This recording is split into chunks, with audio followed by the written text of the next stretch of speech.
Level 1. The Volunteer. August 1914. You are 19 years old, and you have never left your county. You work in a mill, or a mine, or a shop, or on a farm, and the pay is poor and the hours are long, and your life has the shape of your father's life and his father's before him. Then the war comes. Kitchener's face on the poster, "Your country needs you," the finger pointing directly at you as if he can see through the paper into the specific smallness of your life and is offering you a way out. You enlist at the recruiting office on the high street. The queue stretches around the block. Lads from your street, from your football club, from the mill. You enlist together because the War Office has created PALS battalions, units recruited from the same town, the same workplace, the same social club, so you can serve with the men you know. It seems like a kindness. It is the most efficient method of mass bereavement ever devised. The Army gives you a uniform, khaki wool that itches against skin that has never worn anything coarser than cotton, puttees wrapped from ankle to knee, a peaked cap, boots that are either too large or too small because the Army has not yet manufactured enough to fit the 2.5 million men who will volunteer in the first 18 months. You train at a camp in England for 3 to 6 months, drill, marching in formation, bayonet practice against straw dummies.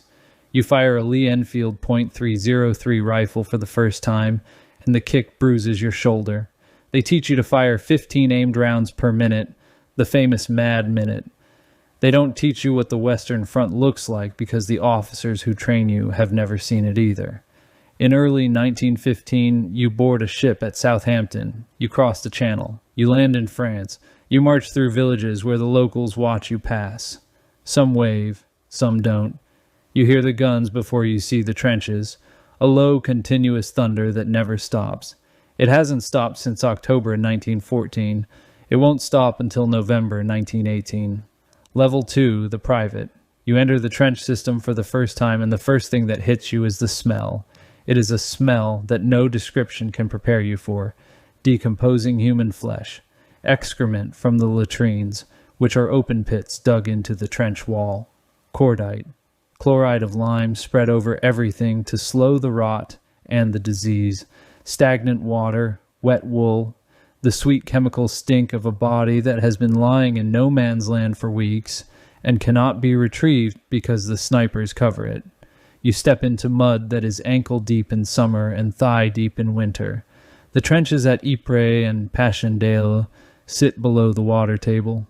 The earth itself is drowning. Men have died by slipping off duckboards into shell holes, filled with liquid mud and drowning because the weight of their equipment pulled them under and nobody could reach them. Your section occupies a bay in the fire trench. The trench is not a straight line. It zigzags and traverses every 10 yards, so that if the enemy breaches one section, he cannot fire down the length of it. Your daily routine is rigid.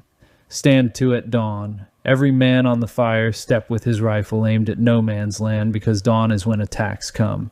Stand down after sunrise. Breakfast, a tin of bully beef, hard biscuit, tea brewed on a Tommy cooker. Then work.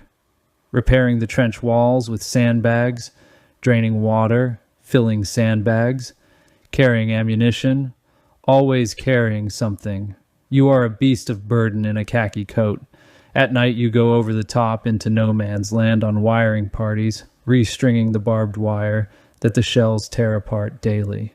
You lie flat while German flares illuminate the landscape in white phosphorus light, and the machine guns search the ground in fixed arcs. Level 3, the Lance Corporal. Your first chevron. One stripe on your sleeve. The appointment is made by your commanding officer and can be taken away just as easily. You are now responsible for 4 men, a section within the platoon. The men under you are the men you enlisted with, lads from your town. You know their mothers' names. You know who has a sweetheart waiting at home and who drinks his rum ration too fast and who cries at night when he thinks nobody can hear. Your job is to keep them alive, fed, armed, and functioning in a landscape that is designed to do the opposite. The functioning part is the hardest because trench warfare destroys men's minds before it destroys their bodies. The shelling is the worst part, worse than the snipers, worse than the gas, worse than the raids. An artillery bombardment can last hours or days.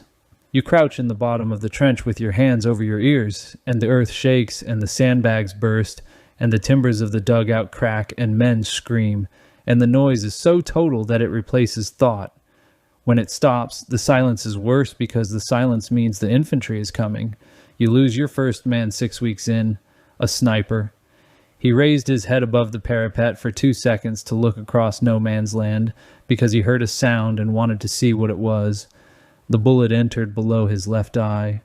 He was 20 years old, and his name was the same name as your younger brother, and you write the letter to his mother because the officer asked you to, and you write that.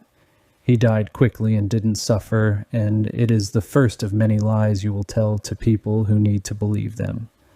Level 4, the corporal. 2 chevrons. You command a section of 8 men in a platoon of roughly 50. You've survived 6 months on the Western Front, which makes you a veteran. Half the men you arrived with are dead or wounded or evacuated with trench foot or shell shock, which the Army calls neurasthenia, because giving it a clinical name makes it easier to court-martial the men who have it. Replacements arrive. Boys who look exactly like you looked 6 months ago. Clean uniforms, clean faces, eyes that haven't learned what to look for. You teach them what the Army didn't, how to sleep standing up in the trench because lying down means lying in water, how to identify the sound of an incoming shell by its trajectory. The ones you hear are the ones that miss. The one that kills you arrives in silence, how to build a fire step from ammunition boxes and sandbags, how to apply a field dressing to a wound that is pumping blood faster than the gauze can absorb it, how to use a periscope instead of your head, because your head is irreplaceable and a periscope costs 3 pence. You go over the top for the first time during a trench raid, a night operation, 20 men, blackened faces, no helmets because the steel rim catches the moonlight, Mills bombs and bayonets and clubs fashioned from entrenching tool handles wrapped in barbed wire. You cross no man's land at night and drop into the German trench, and the fighting is hand-to-hand in a space 6 feet wide, and it lasts 4 minutes, and afterward you have blood on your hands that isn't yours, and you don't know whose it is, and you never will. You take 2 prisoners. You come back with intelligence about the German unit facing you. The colonel is pleased. You feel nothing. Level 5, the sergeant. 3 chevrons. You are the senior NCO in a platoon of 50 men commanded by a second lieutenant who is 21 years old and has been in France for 3 weeks. You are 22 and you have been here 14 months, and the gap between his training and your experience is the distance between theory and slaughter. He knows the manual. You know the trench. Your job is to keep him alive long enough to learn the difference, because subalterns on the Western Front have an average life expectancy of 6 weeks, and the platoon cannot afford to lose another one. You run the platoon. Rations, ammunition, sentry rosters, work parties, discipline. A man in your platoon has refused to go on a wiring party because the last party was hit by a trench mortar and 3 men were killed. He is not a coward. He is a man whose nervous system has reached its limit. You talk to him in the dugout for 20 minutes and he goes on the party and he survives, and you never speak of it again because reporting it means a charge of cowardice, and cowardice in the face of the enemy carries the death penalty. 306 British soldiers were executed for cowardice or desertion during the war.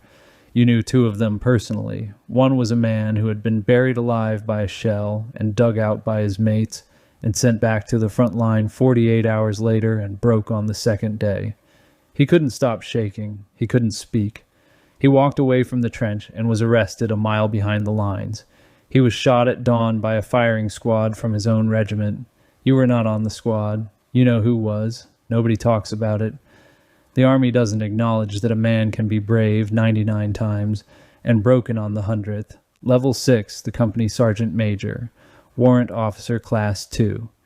You are the senior enlisted man in a company of 200 soldiers, though the actual number is rarely above 120 because the replacements never arrive as fast as casualties accumulate. You answer to the company commander, a captain or major, and you are responsible for everything that keeps the company alive. Rations, water, ammunition, discipline, morale, sanitation, and the rotation schedule that moves platoons between the front line, the support trench, the reserve trench, and rest billets behind the lines. The rotation is supposed to be 4 days in the front line, 4 in support, 4 in reserve, 4 at rest. It rarely works that neatly. During the Somme in 1916, companies spent weeks in the front line without relief because there was no one left to relieve them. You manage the rum ration, a quarter gill of overproof Navy rum issued daily to every man in the front line. It is the most important logistical item in the British Expeditionary Force, more important than ammunition, more important than rations. A man will fight hungry. A man will fight without bullets if he has a bayonet.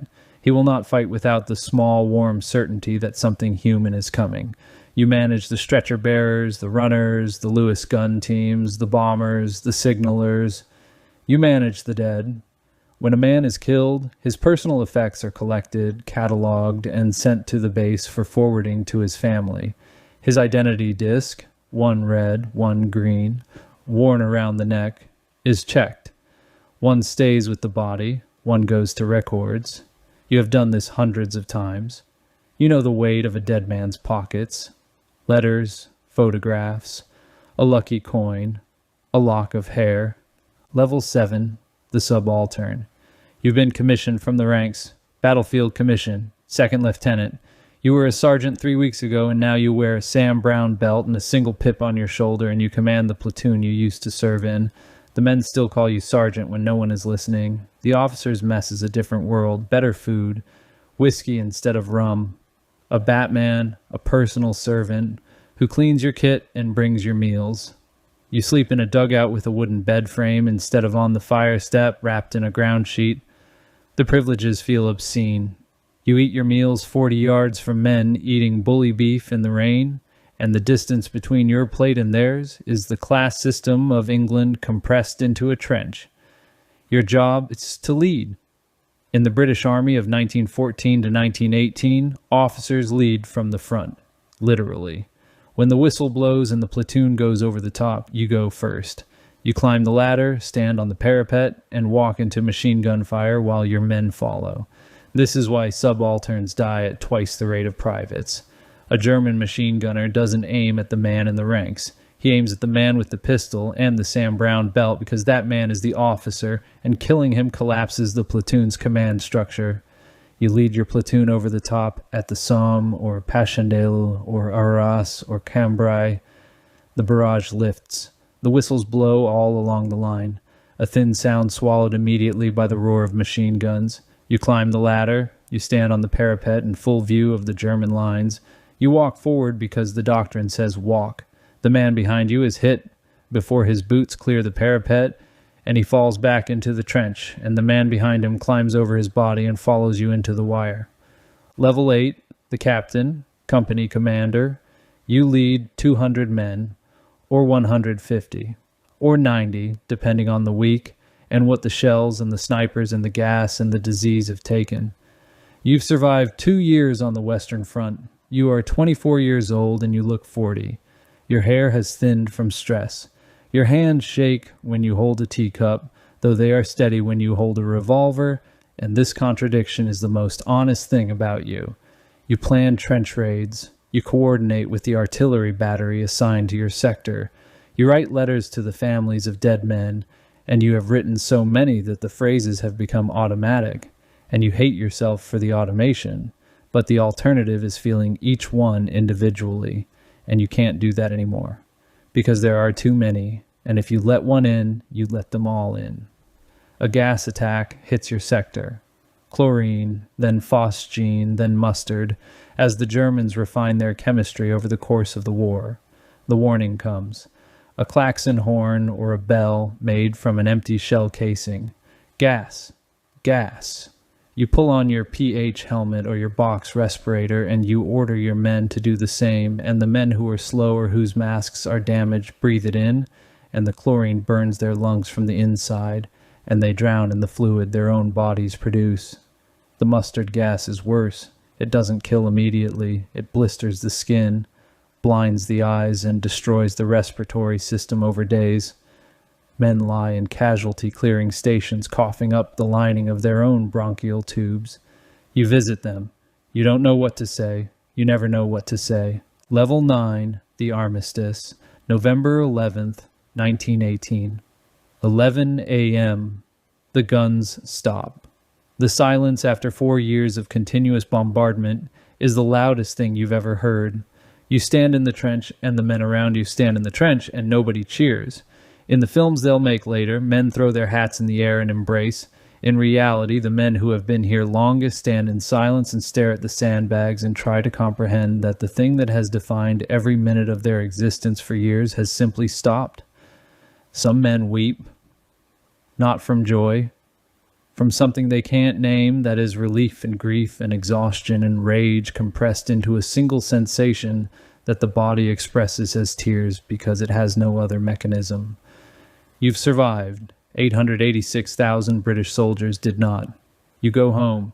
You board a train at Victoria Station and ride to your town, and your mother meets you at the platform, and she holds your face and looks into your eyes and sees something in them that wasn't there when you left, and she will never ask what it is because she doesn't want to know. The country promises a land fit for heroes. What it delivers is unemployment, poverty, and a society that wants to forget what it asked you to do. You don't talk about it. Your generation doesn't talk about it. You sit in the pub with men who were there, and you drink in silence because the silence is the only honest language for what you've seen. The nightmares come for decades. The sound of shells, the smell, always the smell. You attend Remembrance Sunday every November and stand at the cenotaph, and the 2-minute silence is not long enough. No silence is long enough. Level 10, the cycle. 100 years later, they find the bodies. Construction crews digging foundations in Flanders turn up bones and buttons and Lee Enfield cartridges and the remains of men who were buried by shell fire and never recovered. The Commonwealth War Graves Commission comes. They excavate with brushes and trowels. They identify what they can, from identity discs and cap badges and regimental buttons. They bury them again in the neat white headstones of Tyne Cot, or Thiepval, or one of the 956 cemeteries the Commission maintains in France and Belgium. The headstones of the unidentified read, "A soldier of the Great War, known unto God." The words were chosen by Rudyard Kipling, whose son John was killed at the Battle of Loos in 1915 at the age of 18. His body was never found. The Menin Gate at Ypres bears the names of 54,000 men whose bodies were never recovered from the salient. Every evening at 8 p.m., the last post is sounded beneath the gate. It has been sounded every evening since 1928, interrupted only by the German occupation from 1940 to 1944. The evening the city was liberated, the ceremony resumed. The cycle of remembrance continues because the men cannot speak for themselves. Somewhere in an attic, a family finds a tin box. Inside, a pair of identity discs, a cap badge, a faded photograph of a young man in khaki who looks startlingly like a son or a nephew or grandson. A letter from France dated 1916 that says very little